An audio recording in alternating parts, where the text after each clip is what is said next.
अस्सलाम वालेकुम स्टूडेंट्स। आज का जो आर्टिकल है वो क्लास सेकेंड ईयर के हम चैप्टर 1 जो आपका है इलेक्ट्रोस्टैटिक्स का वो हम स्टडी कर रहे हैं।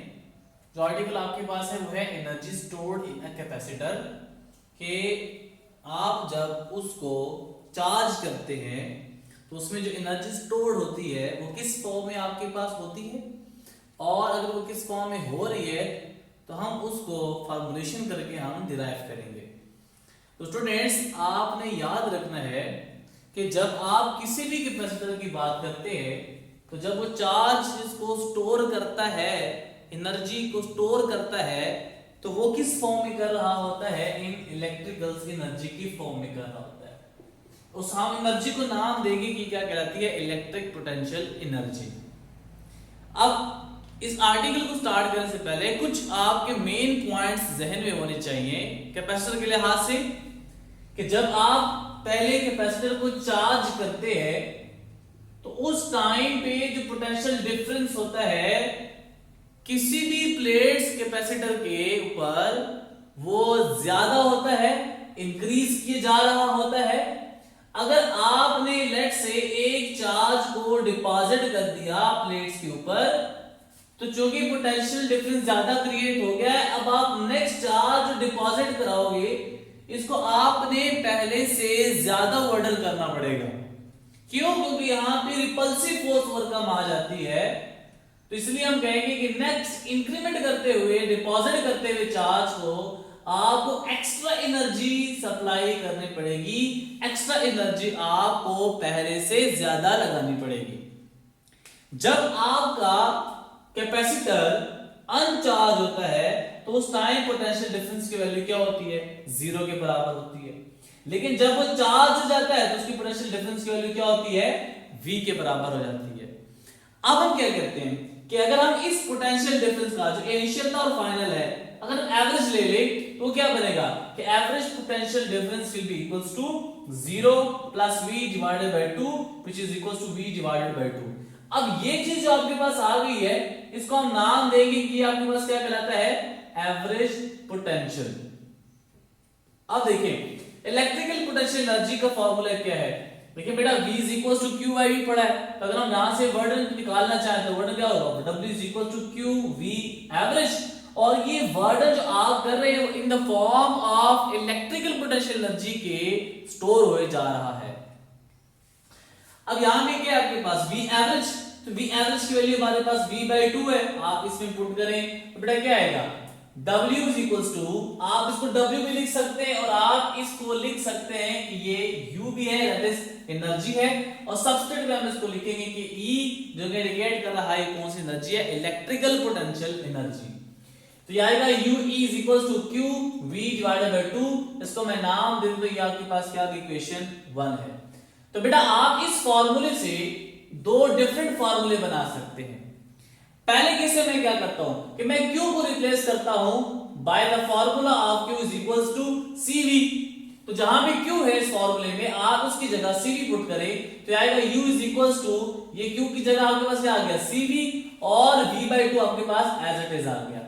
तो जब आप इस V को इसके से मल्टीप्लाई करेंगे ये आएगा UE is equals to half CV square. अब ये जो आपके पास फार्मूला आ गया है ये किस चीज का फार्मूला आ गया है? इलेक्ट्रिकल पोटेंशियल एनर्जी का फार्मूला आ गया। अब जो आपने ये इक्वेशन 1 लिखी है, अगर हमें Q को रिप्लेस करने की बजाय मैं पोटेंशियल को रिप्लेस कर सकता हूं तो मैं उसको रिप्लेस करता हूं। जरा देखिए आपके पास फार्मूला क्या था? As U is equals to Q V divided by 2। पहले मैंने इस Q को रिप्लेस किया था CV से, अब मैं इस V को रिप्लेस करता हूं किससे? Q बाय, अगर आप देखिए कि C is equals to Q by V है तो अगर मैं V निकालना चाहूं तो क्या बनेगा? Q by C। अब ये वैल्यू आप पुट करें इस V में तो क्या बनेगा? U is equals to Q as it is divided by 2 as it is. देखिए बेटा आप जब पुट करेंगे तो ये बेसिकली बनेगा Q divided by 2 multiply by Q divided by C। तो ये Q से मल्टीप्लाई होकर क्या बन जाएगा? ये आपका बनेगा, मैं इसको डायरेक्ट लिखता हूं, Q square divided by 2C। तो देखिए बेटा आपके पास दो फॉर्म आ गए। तो ये दोनों ही जो आपके पास फॉर्मूले आ गई एमसीक्यूज पॉइंट ऑफ व्यू से बड़े इंपॉर्टेंट है। अगर आपको पोटेंशियल और आपको कैपेसिटेंस दे दे तो आपने फाइंड करनी एनर्जी, तो उसके लिए आपने ये फॉर्मूला लगाना है। लेकिन अगर वो कंडीशन दे देता है कि आपको चार्ज बता देता है और कैपेसिटेंस ऑफ कैपेसिटर बता देता है, तो उस टाइम आपने फॉर्मूला ये वाला अप्लाई करना है। ये आपकी मेन इक्वेशन थी जो कि आपने डिराइव की किसी भी इलेक्ट्रिकल पोटेंशियल एनर्जी के लिए। अब हम डिफरेंट उसको मॉडिफाइड करते हैं। क्यों? क्योंकि जब हम पैरेलल प्लेट्स की बात करते हैं, जिस तरह आपके पास पैरेलल प्लेट्स है, तो उसमें इलेक्ट्रिकल एनर्जी स्टोर होती है इन the form of electric fields की फॉर्म में। इलेक्ट्रिकल स्टडी करते हैं हम इलेक्ट्रिकल एनर्जी को हम स्टोर करते हैं इलेक्ट्रिक फील्ड में। अब देखिए इसको, अगर आप देखें कि हमने पोटेंशियल ग्रेडियंट का वो आर्टिकल जो पढ़ा था, उसमें क्या था कि हमने इलेक्ट्रिक फील्ड इंटेंसिटी को इन टर्म्स ऑफ पोटेंशियल भी तो लिखा था। तो अब देखिए बेटा, वहां से हम हेल्प लेते हैं जरा। आपके पास है E is equal to V divided by D. अगर मैग्नीट्यूड की वाइज बात करें, क्योंकि यहाँ पे नेगेटिव साइन होता है, तो मैं नेगेटिव साइन यहाँ पे थोड़ा इग्नोर करता हूं, क्योंकि मैं यहाँ पे इसको मैग्नीट्यूड कंसीडर कर रहा हूं। तो आप पोटेंशियल की वैल्यू निकाले जरा, तो क्या बनेगा? V is equal to AD। इसको आप नाम दे इक्वेशन 2 का। मैंने मेन इक्वेशन A यूज करनी है, इसको मैं मॉडिफाइड करता जाऊंगा। अब यहां मुझे C चाहिए और V चाहिए। V का फार्मूला मैंने यहां से रिलेशन से निकाल लिया, V is equal to AD से। अब क्या चाहिए? कैपेसिटेंस चाहिए। तो बेटा जब मीडियम की बात करते हैं, कि मीडियम आपने प्लेस किया हुआ है पैरेलल प्लेट कैपेसिटर के दरमियान, तो उस टाइम में हमने पिछले प्रीवियस आर्टिकल में फार्मूला डिराइव किया था। वो क्या था? A capacitance in medium is equals to A epsilon naught epsilon R divided by D. A is the area of the plates, epsilon naught is the permittivity of free space, और epsilon R क्या था? Permittivity, relative permittivity of the medium, और D आपके पास क्या है? Separation between the plates। अब equation 3 इसको मैंने नाम दे दिया, इक्वेशन 2 इसको क्या है? आप इक्वेशन 2 और 3 को आप इस इक्वेशन A में पुट करें, तो ये बनेगा UE is equals to 1/2 as it is आ गया। C की जगह जो बेटा आपको ये C है, उसकी जगह मैं ये वैल्यू पुट करता हूं, A epsilon naught epsilon R divided by D, और V की जगह मैं पुट करता हूं ED। तो बेटा आपको आ जाएगा AD, और उसके ऊपर क्या है? स्क्वायर है। जब आप उसको सिंपलीफाई करेंगे तो ये टोटल टर्म आपके पास ये वाली एज इट इज आ जाएगी, और ED को स्क्वायर क्या बनेगा? E square into D square, और डिनोमिनेटर में अगर आप D स्क्वायर है, इसकी एक पावर डिनोमिनेटर में D से क्या हो जाएगी? कैंसिल आउट हो जाएगी। तो ये बनेगा U is equals to 1/2 epsilon naught as it is, epsilon naught as it is, E square as it is। अब जो A है इसको मैंने लिख दिया किसके साथ? एक स्मॉल d के साथ, जो यहाँ पे रह गया था। अब देखिए length multiply by weight multiply by height इसके बराबर होता है वॉल्यूम के। तो हम इस तरह भी लिख सकते हैं कि एरिया मल्टीप्लाई बाय हाइट, या फिर आपके पास एरिया मल्टीप्लाई बाय डिस्टेंस या डिस्प्लेसमेंट। तो बेटा AD किसके बाद आपको इंडिकेट कर रहा है? वॉल्यूम के बारे में। तो आपको इसको रिप्लेस करते हैं किससे? कैपिटल V से। तो आपकी ये सारे जितने भी टर्म्स है यहां तक एज इट इज आ गई। AD की जगह आपने क्या लिख लिया? कैपिटल V, जो कि आपका किसको इंडिकेट कर रहा है? वॉल्यूम को इंडिकेट कर रहा है। इस इक्वेशन को मैं नाम दे दूं, ये आपके पास क्या इक्वेशन B है। अब ये भी इलेक्ट्रिकल पोटेंशियल एनर्जी की फॉर्मूलेशन है, उसी का ही फार्मूला है, लेकिन आप यहां भी क्या देख रहे हैं? वॉल्यूम देख रहे हैं। तो अगर आप एक एनर्जी को एक यूनिट वॉल्यूम के अंदर देख रहे हैं, तो उसको नाम दिया जाता है किस चीज का? एनर्जी डेंसिटी का। तो डेफिनेशन क्या एनर्जी डेंसिटी की? कि the energy contained in a unit volume of field is called energy density, यानी energy per unit volume is called energy density. तो बेटा ये फॉर्मूला आपने लिखा हुआ है। अब ये जो आपके पास है ये क्या है? ये सारे के सारे क्या है? एनर्जी है। तो आप एनर्जी को वॉल्यूम से डिवाइड कर दें तो आपके पास क्या बन जाएगा? Energy density. अब आप इक्वेशन C में क्या करें? इक्वेशन B को पुट करें। तो जब आपके पास आएगा एनर्जी की जगह आ जाएगा 1/2 epsilon naught epsilon R E square V as it is आ गया, और डिनोमिनेटर में क्या है? वॉल्यूम V है। तो बेटा आप इसको क्या कर दिया? डिवाइड कर लिया। अब ये V इस V से क्या हो जाएगा? डिनोमिनेटर में V है और डिनोमिनेटर में V है, कैंसिल आउट हो जाएंगे। आपको इक्वेशन बनेगी energy density is equals to 1/2 epsilon naught epsilon R into capital E square. इस फार्मूले में अगर आप देखिए तो किसके ऊपर वो डिपेंड कर रहा है? वो डिपेंड कर रहा है परमिटिविटी यानी मीडियम के ऊपर डिपेंड कर रहा है, और इलेक्ट्रिक फील्ड इंटेंसिटी की स्ट्रेंथ के ऊपर डिपेंड कर रहा है। तो ये आपके पास फार्मूला किस चीज का आ गया? Energy stored in a capacitor, और ये क्या इंडिकेट कर रहा है? कि इन the form of electrical field की फॉर्म में वो क्या कर रहा है? एनर्जी को स्टोर किए जा रहा है। अब ये आर्टिकल आपके पास था जो कि बुक के लिहाज से था। अब हम बड़े इंपॉर्टेंट यहां से एक कॉन्सेप्ट को क्लियर करते हैं, बड़े इंपॉर्टेंट आपके पास एमसीक्यू यहां से बहुत सारे बन सकते हैं।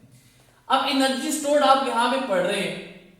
अब देखिए बेटा, आपने दो प्लेट्स कंसीडर कर लिए और मैं दो केसेस कंसीडर करता हूं। एक केस वो है जहां पे आपने बगैर बैटरी को सप्लाई किया हुआ है उस पैरेलल प्लेट कैपेसिटर को, और बीच में आपने क्या रख दिया, पीपी मीडियम रख दिया जो कि डाइलेक्ट्रिक रख दिया है। और एक केस वो है कि आपने पैरेलल प्लेट कैपेसिटर के साथ बैटरी को कनेक्ट किया हुआ है और ड्यूरिंग कनेक्शन ही आपने इसमें क्या रख दिया, एक डाइलेक्ट्रिक रख दिया है। पहला केस हम स्टडी करते हैं कि जब आपने बैटरी कनेक्ट नहीं की प्लेट के साथ और आपने डाइलेक्ट्रिक रखा हुआ है, उस केस में क्या होगा। देखिए बेटा, आपके पास फॉर्मूला क्या है, charge density is equals to total charge divided by area. तो जब आप डाइलेक्ट्रिक को रख देंगे एब्सेंस ऑफ द बैटरी के बिटवीन द प्लेट्स, तो उस टाइम पे उसकी जो चार्ज डेंसिटी की जो वैल्यू है वो क्या हो जाएगी, डिक्रीज हो जाएगी।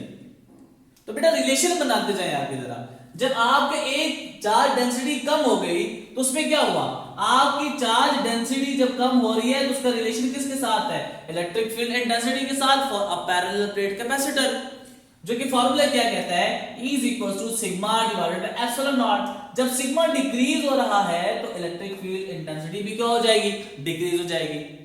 अब यही इलेक्ट्रिक फील्ड इंटेंसिटी के रिलेशन पोटेंशियल के साथ है, तो वो क्या है कि V is equals to AD। जब आपकी ये इलेक्ट्रिक फील्ड इंटेंसिटी डिक्रीज हो रही है तो पोटेंशियल ऑटोमेटिकली क्या कर जाएगा, डिक्रीज कर जाएगा। अब आपने पोटेंशियल के साथ अगर रिलेशन देखें कैपेसिटेंस का, तो बेटा जब आप पोटेंशियल को डिक्रीज कर रहे हैं तो कैपेसिटेंस की क्या कर जाएगी, इंक्रीज कर जाएगी। तो अगर आप ये देखें तो क्या हो जाएगा, कैपेसिटेंस इंक्रीज हो रही है due to the decrease in potential, और due to decrease in potential आपकी जो एनर्जी है वो भी क्या हो रही है, डिक्रीज हो रही है। ठीक है, तो देखिए बेटा क्यों किस बेस के ऊपर मैंने बोला, मैंने इस दोनों फॉर्मूले के बेस के ऊपर क्या कर दिया, यहाँ पे बोल दिया। ठीक है, ये आपके पास था मेन कॉन्सेप्ट। और अगर आप देखिए तो एक तकरीबन आपके 5 एमसीक्यूज यहां से आ सकते हैं। नेक्स्ट देखिए बेटा, आपने पैरेलल प्लेट कैपेसिटर के साथ बैटरी को कनेक्ट किया हुआ है और उस कनेक्शन के दौरान ही आपने कोई डाइलेक्ट्रिक उन प्लेट्स के दरमियान रख दिया है। अब उस टाइम पे आपकी जो चार्ज डेंसिटी है, इलेक्ट्रिक फील्ड इंटेंसिटी, स्ट्रेंथ और पोटेंशियल वो क्या रहेगा, सेम रहेगा। जब पोटेंशियल सेम रहेगा तो बेटा देखिए आपका Q क्या कर जाएगा, इंक्रीज करेगा, और जब Q इंक्रीज करेगा तो कैपेसिटेंस क्या हो जाएगी, इंक्रीज हो जाएगी। और उस कैपेसिटेंस की इंक्रीज होने की वजह से जो फार्मूला आपके पास है कि U is equal to half CV square, तो अगर आप देखें बेटा तो आपका जो एनर्जी है वो भी क्या हो रही है, इंक्रीज हो रही है। तो ये कुछ बातें थी आपके पास एनर्जी स्टोर और उससे कांसेप्ट जो कि आपके एमसीक्यूज पॉइंट ऑफ व्यू से बड़े इंपॉर्टेंट है। उम्मीद है बेटा आपको ये क्या एनर्जी स्टोर एंड कैपेसिटर का जो टॉपिक था आर्टिकल था वो समझ आया होगा। नेक्स्ट आर्टिकल में हम उसकी कॉम्बिनेशंस ऑफ कैपेसिटर पढ़ेंगे और उसके साथ चार्जिंग और डिस्चार्जिंग ऑफ कैपेसिटर पढ़ेंगे। तो नेक्स्ट लेक्चर की तब तक के लिए फिर अल्लाह हाफिज।